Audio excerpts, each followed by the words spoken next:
کہ نبی رحمت صلی اللہ علیہ وسلم نے 4 دعائیں فرمائی تھی۔ اے اللہ انس کے مال میں، اے اللہ انس کی اولاد میں، اے اللہ انس کے رزق میں برکت فرما دے۔ رزق مال میں، اولاد میں، عمر میں، 3 دعائیں یہ تھی، اور چوتھی دعا اللہم اغفر لہ، اے اللہ اس کو معاف بھی فرما دینا۔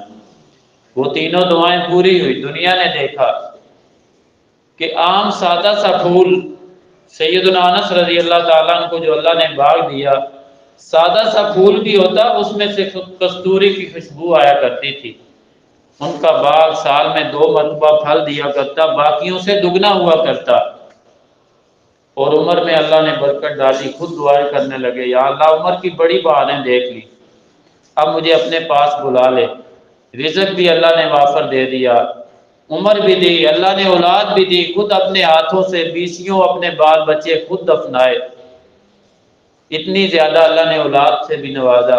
اور چوتھی دعا یہ تھی، کہتے ہیں مجھے یقین ہے اپنی اللہ کی رحمت پر کہ نبی رحمت صلی اللہ علیہ وسلم کی یہ دعا بھی میرے حق میں قبول ہوگی، ہے اللہ اپنے پاس مجھے بلا لے۔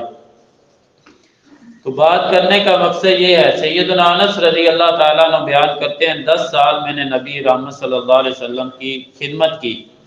جو مدینہ پاک میں آپ نے 10 سالہ اپنا عرصہ گزارا زندگی کا، میں آپ کا خادم رہا، میری ماں نے آپ کو ہبہ کر دیا، بطور ہدیہ تحفہ دے دیا خادم کے طور پر۔ کبھی ایسے نہیں ہوا ان 10 سالوں میں کہ آپ نے کہا ہو اے انس یہ کام کیا ہے یا نہیں کیا، یہ کام کیوں کیا ہے یا کیوں نہیں کیا۔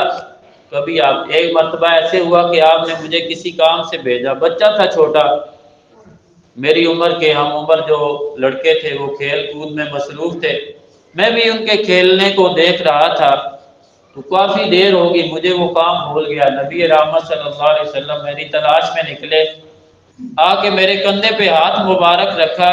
جب میں نے پیچھے دیکھا آپ مسکرا رہے تھے تو میں نے وہیں سے دوڑ لگا دی، مجھے کام یاد آ گیا، لیکن اس پہ بھی آپ نے مجھے کبھی کچھ نہیں کہا۔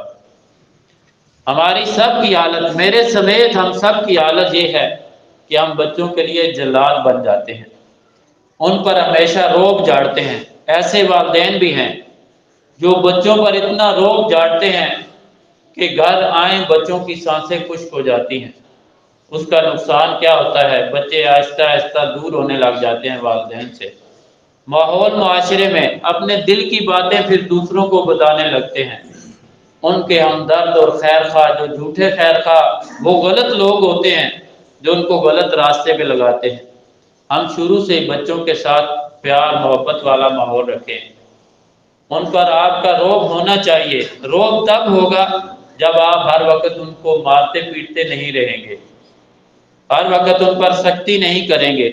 جائز جس کام پر سختی کرنے کا شریعت نے حکم دیا، نماز نہیں پڑھتے نماز کے حوالہ سے سختی کرے، 7 سال کی عمر میں 7 نماز پڑھائیں انہیں، 10 سال کے ہو جائیں نہ پڑھیں، نماز نہ پڑھنے پر ان کو سزا دے۔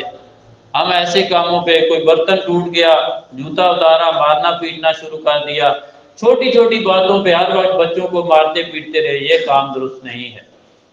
بچوں کا بھی حق ہے، ان کی بھی نفسیات ہیں، انہیں سمجھنا چاہیے، والدین ان کے دوست کی طرح ہونے چاہیے۔ نبی رحمت صلی اللہ علیہ وسلم کا جو تعلق تھا سب کے ساتھ، بچوں کے ساتھ، بڑوں کے ساتھ، حتیٰ کہ صحابہ کرام رضوان اللہ علیہ مجمعین، سارے صحابہ کرام، کوئی مہاجرین تھے، کوئی انصار تھے، کوئی مدینہ پاک کے رہائشی تھے، کوئی دیہات سے دور دراز، جس طرح ہمارے ڈیرے اور ڈھاریاں اور دور دراز کھیتوں میں رہتے ہیں لوگ، آبادی سے دور، ہمارا یہ دریمہ ہے، اس سے دور کئی ڈیرہ جات ہیں، نہر کی طرف سیم سے آگے ڈیروں پہ رہنے والے لوگ جمعہ کے وقت ادھر تشریف لاتے ہیں۔